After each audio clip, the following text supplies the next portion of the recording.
ukifanya kazi hata Mungu atakubariki. Ile kitu yote nilikuwa nimetarajia leo hii wiki, sikuwa nilikuwa na nyinyi leo, lakini sijui maombi kawa mingi. Watu wa kanisa wanajua kuomba, sababu wamesema nisiende, lakini wakaomba. Sasa ni ile maneno nilikuwa mahali naenda nikailiza. Bwana asifiwe. Amen. Nasi Bwana mbariki. Tuko pamoja. Amen.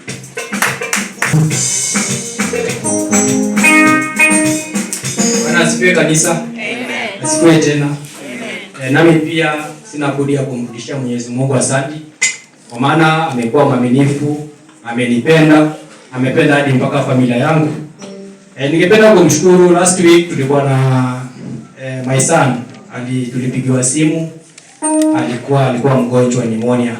Lakini alipelekwa hospitali, ametibiwa na sasa ako huru. Asante sana, mshukuru Mungu kwa hayo.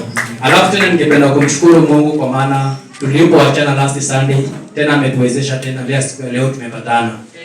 Hiyo ni pia ni upendo kubwa sana. Asanteni na Mungu awabariki.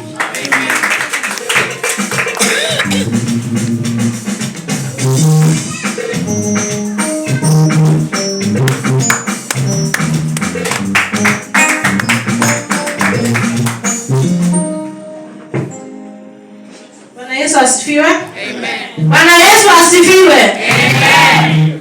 Kuna wivu? Kuna sauti? Kwa majina naitwa Joyce Okedi. Nimekuja hapa na Vivian, tunafanya na yeye. Walikuwa wameniambia nimjoin Grace sana. That's good. Mimi nimeokoka, namshukuru Mungu. Na siwezi sema nimeokoka zaidi ya pale, lakini nazidi kutafuta wokovu wa Mungu. Niko na ushuhuda. Mwaka jana nimekuwa nikifanya SLC for like 5 years. So mwaka jana nilienda hapa Mata Hospital. I was pregnant. Na ikaonekana akasema kwamba you have cervical cancer. So kuna kitu tunaweza fanya kuhusu mwili yako. Wewe enda nyumbani kwanza, you need operation, then after that we do scanning after 6 weeks. Maombi Mwenyezi Mungu anasikia. When you pray and you are serious about it, no matter where you are, God doesn't care.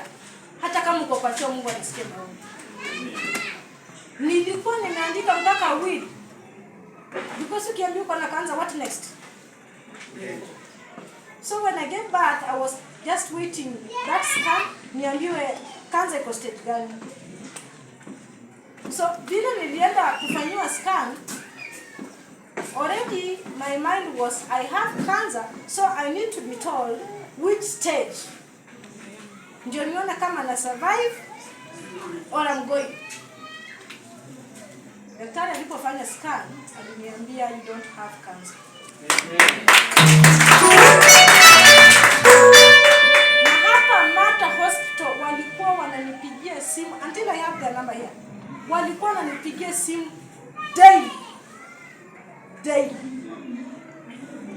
Nikafuta job because huyo boss alisema ni kama naweza kukiza mtoto wake kwanza. So kadi ilipotoka, I just left it in the house. Nikaniambia don't have cancer. It's just that mwili yako iko na like some excess hormone zina overreact, but you don't have any cancer. Now I had actually depressed because my father had just died like 2 years ago. Na daktari alikuwa ameona akona cancer, so he just suffered 2 weeks and he died. So already mimi nilikuwa na hiyo mind next, but God is gracious. Amen. Ile operation nilikuwa nimewekewa that mtoto atatolewa kwa tumbo 36 weeks, nilizaa mtoto within 15 minutes. Amen. So Mata Hospital nilipigia nikawa block. By the way, niliwa block. Yes. Na Mungu amezidi kutenda mengi sana kwa familia yangu na mandugu zangu na mahali tunapofanya kazi. Okay, I cannot say I am pure hearted, but I still pray God to give me that power so that I can stand on my foot, walk in faith, believing that I can do it. Amen. Na mwenye uko hapa haijalishi umetoka familia gani. Amen. It doesn't matter how much you earn or which job you have. It depends on the clarity of mind you have and the pure heart, na moyo wa kujitoa na kujali wengine. Amen. Barikiwe sana. Amen.